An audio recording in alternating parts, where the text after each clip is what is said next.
like, how could this be that this person that had all of these institutional advantages where they're put on like one of the 4 news networks on TV, so there's like guaranteed thousands of eyeballs on you, and when you go off on your own, it's like no one gives a. But I think that where we can make hay, at least to the American people, is the cover-up of Biden's decline. Because every single person, you could have watched Biden for 5 minutes on your local newscast that was like, here's Biden at the Easter egg roll today. And you're like, wait, what? That guy that the Easter Bunny's leading around by the hand? That's the president? And then when you said that, and then all of a sudden the media would come around, oh, no, that's cheap fake. That's cheap fake. You didn't see that. Trust me, bro, you didn't see that. Trust me. There's something wrong with your television set. No. It looked like he was out of his mind, but no, trust us. And I think that what I've been trying to do, and I think you've been illustrating this with some of your videos, I'm going to put one up here in a second, where you just have to tell people, like, if they're willing to lie to you about something so obvious, what do you think they're unwilling? You think you're getting the full story on, let's say, origins of a pandemic? Or right. There's so many things. The recession, right? Or inflation, or border security, or heaven forbid, any incident when it comes to like scandal or something, like anything. If they're willing to lie to you about something in your face so blatant, that that every single person with no political knowledge whatsoever, just any human being that's ever dealt with someone who's elderly and has sort of, dementia symptoms, every one of us have seen this, and you're looking at it and you're like, I mean, I think you're the same way as me. We're not fucking callous. I kind of felt bad for Biden. And yet here he is. And you're looking around to all these people that have access and they're like, we didn't see it. We didn't see it. So I think that you're right, that's, if the American people accept that and they still have any trust in any of the people that peddled that lie, then they deserve every piece of bullshit that's shoveled in their throat, because it's never going to get more obvious. Right. I mean, the excuses that we're getting is that from Jake Tapper and Chuck Todd, who are apparently the premier hardcore journalists of our time, is that they were fooled by what the Democrats were telling them. And yet, if you believe that, which is clearly a lie, right? But let's entertain it. Okay, that's true. All the rest of us who are untrained, we're not journalists, we're not professionals, we all saw it, and we could all tell that they were all lying from the beginning. So it's like, either way, you're done. You're finished. You should be. How is Dronetek not the head of ABC News right now? He's more capable than you know what's politicians, funny? Well, I love seeing Terry Moran finally getting what he deserves, because that guy has been a partisan shill forever, and yet, portraying himself with the magic of Hollywood and, that he's a, hardcore, on the nose, just the facts journalist. He's never been that. He's just a Democrat left-wing activist, like half of these people. Well, Mark Halperin on his show, who I like Mark a lot, he put a clip out here yesterday and was like, listen, I'm glad that Terry Moran did that. I'm upset that we have a press that does stuff like this, but I'm glad now that he's being transparent. He's like, maybe he was drinking and he decided because why would you post something that stupid? But he's like, the truth is, this is what so many of my colleagues in the press think. They think this shit about Trump and the people surrounding Trump. So better for the American people to see. This is who they are. Might have been one of the most honest things he's ever said. Right. And here's the thing. It's one thing if you're Stephen Colbert, right, to tweet that. Or even if you're like Rush Limbaugh or you're Rachel Maddow, right? Like, I'm not saying that it's necessarily good, but that's okay. Everybody understands those people's role. And I love Rush, don't get me wrong. But no one was mistaking Rush Limbaugh for like a serious, neutral newsman. But that's how Terry Moran's put out there, right? Exactly. He's not a pundit. He's a newsman. He's supposed to be neutral. And that's the way all of these New York Times are. They're giving themselves Pulitzers for the Russiagate shit that turned out to all be bullshit. I have the clip here from you. Now, I'll premise this by saying, like, there's some things about Piers Morgan I'm not the biggest fan of either, but this is a good clip. I think that this is a good video of yours. I saw this last week and was entertained. So I do think this scandal should be more laser focused on the Democratic Party. I think the press is, again, I always look at the criticism of the press here through the person that's making the criticism, and I think in some ways there's almost an eagerness to blame the press without looking at actual who should be blamed here.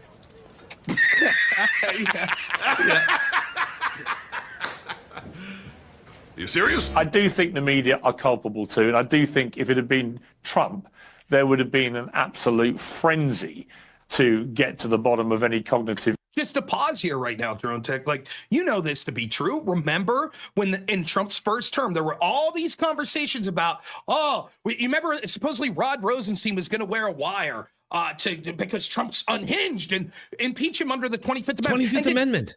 Did his doctor lie about his cholesterol and his weight? You remember all that shit? Yep. Oh, yeah, that was big. For years, they were saying that from the beginning, actually. If you go back to like right when he got elected in 2017 and 2016, late in like December, there's articles about how he's unhinged and should be removed under the 25th Amendment. And they were even, I remember like watching like Chuck Todd type shows on MSNBC there where they'd be like, well, the president drinks all of this Diet Pepsi or Diet Coke. That can't be healthy. And he eats cheeseburgers. And like, we're not believing what his doctors. And now they have the balls to be like, well, you know, it would have been the same if it was a Trump. No, Trump didn't have the problems and you went after him for it. And then Biden did have the problems and you didn't. And now you're like, well, how were we to know? You know, and to watch them, like when confronted by peers, you're like, come on, dude, if it was Trump, like, yeah, we don't have to think of the hypothetical because it was Trump. Yeah, exactly. You did go after him. Exactly. And Chuck Todd, who, you know, he's married to a woman who makes millions being a Democrat Party strategist. So it's like, how can you take this man seriously? He looks like a mouse man on top of that. By the way, I don't know if you know this. Is he out at MSNBC? I think he may be.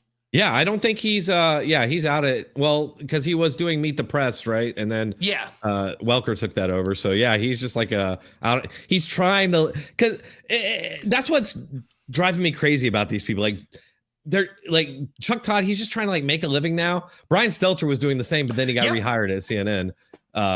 Because they just take all these people over there. But yeah, it's just like they're desperate. What else are they gonna do? Like, what else are they gonna do but Hail Mary that some people will believe this and they'll have an audience enough to make money still. Well, and it's like, I think with Stelter, granted, he's back at CNN, but like, he's like, oh, I'll do sort of the shit like we do. I'll just take it to YouTube. I'll democratize it. Right. Like, and then you watch their channel, there's like 100 people watching. Right. And you're like, how could this be that this person that had all of these institutional advantages where they're put on like one of the 4 news networks on TV, so there's like guaranteed thousands of eyeballs on you, and when you go off on your own, it's like no one gives a shit at all what you have to say, because even the people that you cultivated in your audience, to them, you're just a cardboard cutout repeating the same NPC bullshit that the next guy that comes in is. So there's absolutely no reason to watch you once you're taken off it's about the network. It's about the message. No one gives a shit about the person delivering it if you're an NPC that just hates Trump, you know? Right. It's just like legacy media is like this machine that's just sort of an autopilot or something. I think they seem like 10 years behind. They talk about things like way late. They treat like these riots like everybody can't just get online and see that everything they're saying is bull. Right. So like it just seems to me that there's people getting a paycheck. They're dependent on those paychecks for their livelihood, and everybody's just going through the motions. They're just carrying out the orders that they're given. I don't have any other way to explain it. It is completely corrupt. What really drives me crazy is these people don't seem to fear any sort of accountability. Dana Bash, like she was married to the guy, one of the 51 intelligence experts, for F's sakes. Like these people are deeply involved in serious deceptions that harm this country, and yet they continue operating without accountability. It's wild to me. And it's like they're almost like psychopaths. Like to watch Jake Tapper out there promoting his book, and it's like I mean, it's impressive to watch them just be able to stone face lie. Like, like I could never do it. I would, you know, I couldn't either. I would, like, they must be getting some good money. I mean, that's all I can say. I don't know. Or because Jake Tapper knows. We know he knows. Yep. Because like this book and like his tour and like these excuses he's giving are completely unbelievable. So I do not believe he is he's so gone that he actually believes what he's saying. It's an obvious excuse for rubes. Yep. And that's it. All right, we'll watch more of this here. Issues if he was face planting. Is there a frenzy now though, Pierce? We've got a president. If I told you a president doesn't sleep at night and instead look how he's smiling there, like, come on. It's like, yeah, man, There was a frenzy, and there is one.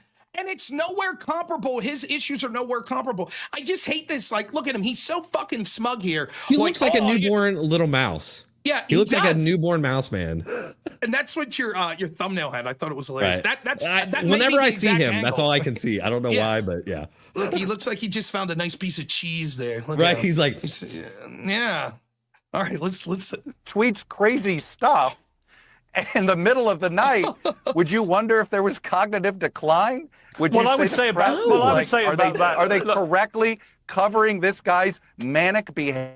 Because his behavior in office. Well, I would say questionable. Hang on. Question. Don't all talk at once. I would say to that, I've known Trump 20 years, and he's behaved in this kind of way for the entire time I've known him. In various, he used to behave like that. I heard that defensive Biden. In the apprentice ballroom. I heard that defensive Biden, Piers. I've known Biden 20 years. He's except Biden is obviously a potato, and Donald Trump obviously isn't. Well, I would say the difference. I'm not.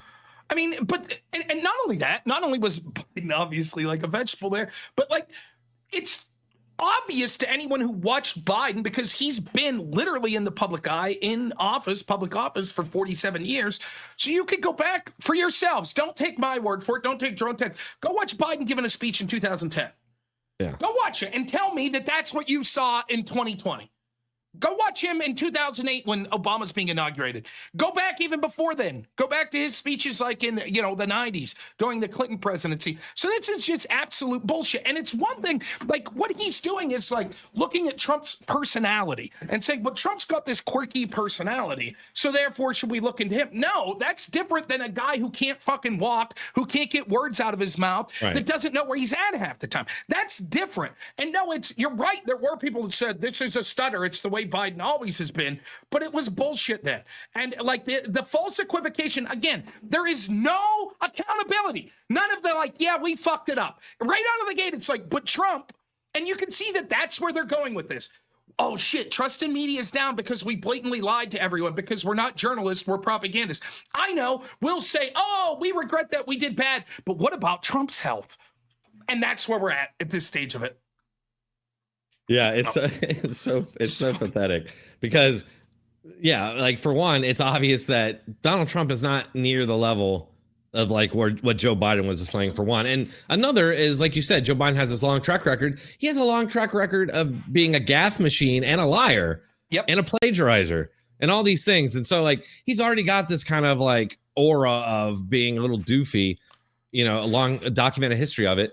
And that's why it's called a decline, because people were already kind of thinking that about Biden. And then in 2020, in 2019, when he was running, you can go back and look at all these videos of him. He's making all these, weird things and gaffes at that time too. It was clear at that time that there was a decline, and, they lied about it from the beginning. They've always lied about it. Yep. And, what's funny is going back and looking at how the media treated people who were saying that the Democrats weren't going to run Biden for re-election. They're saying, oh, right-wing conspiracy theorists and all this.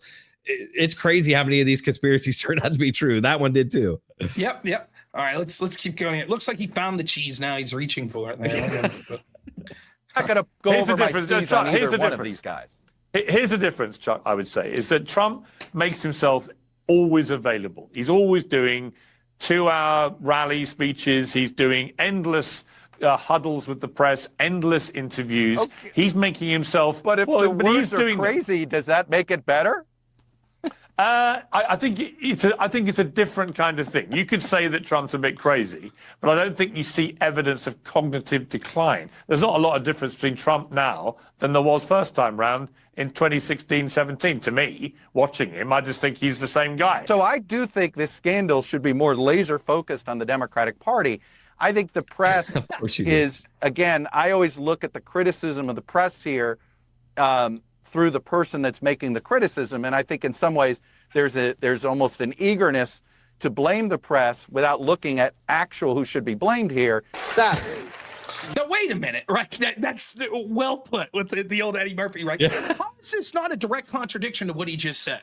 Because what he just said was, oh, well, Trump's showing signs and shit too, and he looks crazy. And Piers is like, yeah, but you guys have access to him, right? Like, he's out there every day.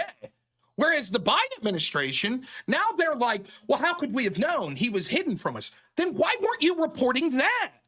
right? Yeah. They acted like, so the idea that now he's like, well, it's not our fault. It's the Biden administration's fault. Like, it's clearly bullshit and contradicted by what he just said earlier, which was like, well, Trump's the same. Yeah, and let me just point out one other like glaring problem with the claim that they just got fooled, by the Democrats. The claim from Democrats and people in the media at the time was that Biden was sharp behind the scenes. Now, just think about the logic of that, right? So you're telling us that the Biden that they put in front of the country, which should be the most orchestrated, timed, precision Biden that they can offer, was actually worse than what they were getting behind the scenes. Are you kidding me? Like, it's just so preposterous. I cannot believe that at all. And it's like, I remember the worst example I saw of this, and it's from someone who's going to be a front runner for the president in 2028, was Pete Buttigieg. And remember, he went on one of these ridiculous Democrat news programs and was like, behind the scenes, like, I'm Secretary of Transportation, so I'll have these like railway engineers and stuff. And then Joe walks in the room, Mr. President walks in the room. We can't keep up with him. Like, he's smarter than these engineers. And it's like, what a crock of shit. Like, I mean, you couldn't even come up with the lie. It's like, I don't know, he's not pissing himself in front of me, No, you have to go further than that. You're like, actually, some of the smartest people we have working, engineers, they can't keep up with old Joe. We just have the misfortune. You're not going to believe this. You're not going to believe it, Dronetek. But it turns out this sharpest guy in the world, every time a camera turns on, it's like he's been cursed. He becomes a human vegetable. And then as soon as the camera goes off and he pisses his pants and shits himself in front of the Pope and walks back in the room, all of a sudden he's like, wait, where am I? Holy shit, what's going on? Wait, I mean, it's laughable that they're guy still who's practically lived on the camera. Right. And like you said, what we're supposed to believe is when they're actually taking time to prepare him. And it's like, dude, this is basically all you have to say. You got a 10-minute speech. That's when he's fucking up, right? Not when he has to come up with shit. And remember how bad they gaslit everyone and went after Robert Hur, the guy that put together the report, and he was like, "Hey, basically, we couldn't charge this guy because he's an incompetent old man." And they were like, "No, he's just incompetent enough to not charge, but he's competent enough to have the nuclear codes." That's our argument. Like, it's all so tiresome to fucking deal with this, just blatant. And Chuck Todd's sitting here, like you said, like the Cheshire cat, that's chasing the mouse that he is, with the big shit-eating grin, like, "Oh, it wasn't us. This should be focused on the Democrats." Right. And by the way, here's a question, here's a point I make. If that's true, right? Chuck Todd's no longer at MSNBC, whatever. Jake Tapper's still the front man at CNN. Does that mean when the Democrats come on and tell you the next story, you're going to be like, I don't fucking believe you. I don't believe you. You lied to me for years. You lied right to my face. And so now I'm either not bringing you on my program, or if you come on, I'm just going to blatantly say, I don't believe. No, of course not. Of course that's not what they're going to say. They're going to come on and they're going to be like, Adam Schiff, who bullshitted us about Russia collusion, who bullshitted us about Biden's cognitive decline. Now he has something to say about Trump again. Come on in and say it. So this whole our fault for trusting the Democrats. It's always the same story with these fucking people. It's the same with the FBI or every other establishment goon. It's not corruption, it's incompetence. Yeah. You see, it's not that we're corrupt. It's just that us in the mainstream media that have access to the president and his team, we couldn't see what the average fucking construction worker could see. Somehow we missed it because we're worse at our job than kindergartners. But anyways, tune into the next section where we'll tell you what to think about Trump's new policy. Yeah. And I get frustrated. I think people can hear my frustration. You've been fucking dealing with this as your job every day for fucking 11 years. It's like Groundhog Day, kind of. Yes.